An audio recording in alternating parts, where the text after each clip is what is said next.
مرحبا جواره هون بخیر هاتن کردیش لسنس پودکسته از گله ماموستیا ویا گرمانجی ایرو 21 آداره ایرو نوروز و پîroz به نوروز و همویان بمبارک به نوروز ایوارا 20 آداره دپîrozkirin حتی ایرو لی بپرانی کردن ما 21 مه پîroz dikin ام دکارم ببیجن 20 و destpêka 20 آداره نوروز destpêka و حتی 21 آداره بردوام دکه نوروز جبو gelê kurd cejneke gelekî girîng e.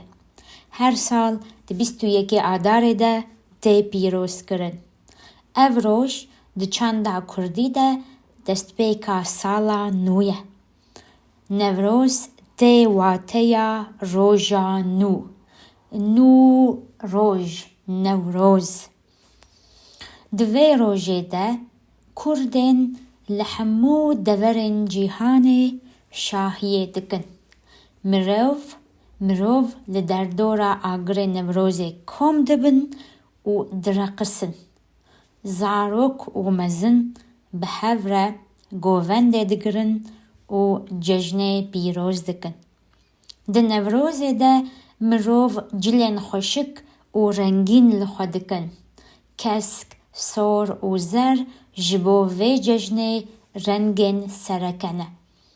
Ev rengên ala kurdîn e jî. Ji bo Roja Nûrozê xwarinên taybet tên amadekirin.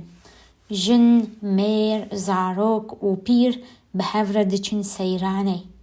Li seyranan govend tên girtin. Xwarin tên xwarin û stranên Kurdî bi hev re tên gotin. Efsaneya Newrozê girêdayî Kawayê Hesinkar e. Li gorî çîrokê kawa şoreşek li dijî zuhaqê zalim pêkaniye û gelê xwe rizgar kiriye. Piştî vê bûyerê agir li ser çiyayan hatiye pêxistin da ku mizgîniya rizgariyê bêdayîn. Îro Newroz ji bo Kurdan ne tenê cejneke netewî ye. Lêbelê sembola azadiyê û yekîtiyê ye. Di vê rojê de mirov hêvî û daxwazên xwe ji bo sala nû dikin. Newroz pîroz be. Ev nivîs gelekî xweş e. Ez dixwazim dîsa bixwînim. Hûn dîsa li min guhdarî bikin. Newroz ji bo gelê kurd cejneke girîng e. Her sal di 22 Adarê de tê pîrozkirin. Ev roj di çanda Kurdî de destpêka sala nû ye. Newroz tê wateya Roja Nû. Di vê rojê de kurdên li hemû deverên cîhanê şahiyê dikin. Mirov li derdora agirê Newrozê kom dibin û direqisin. Zarok û mezin bi hev re govendê digirin û cejnê pîroz dikin. Di Newrozê de mirov cilên xweşik û rengîn li xwe dikin. Kesk, sor, zer. Ji bo vê cejnê rengên sereke ne. Ev rengên ala kurdîn e jî. Ji bo Roja Newrozê xwarinên taybet tên amadekirin. Jin, mêr, zarok û pîr bi hev re diçin seyranê. Li seyranan govend tên girtin. Xwarin tên xwarin û stranên Kurdî bi hev re tên gotin. Efsaneya Newrozê girêdayî Kawayê Hesinkar e. Li gorî çîrokê kawa şoreşek li dijî zuhaqê zalim pêkaniye û gelê xwe rizgar kiriye. Piştî vê bûyerê agir li ser çiyayan hatiye pêxistin da ku mizgîniya rizgariyê bêdayîn.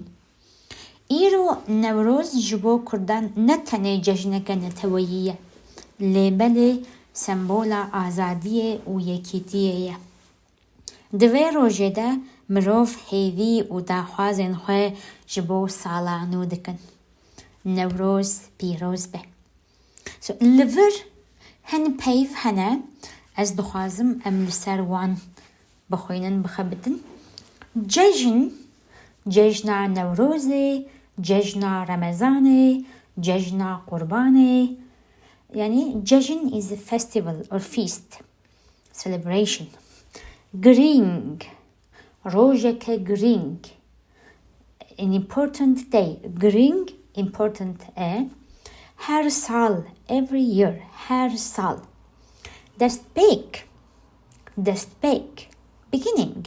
Destpêka sala nû, the beginning of the new year.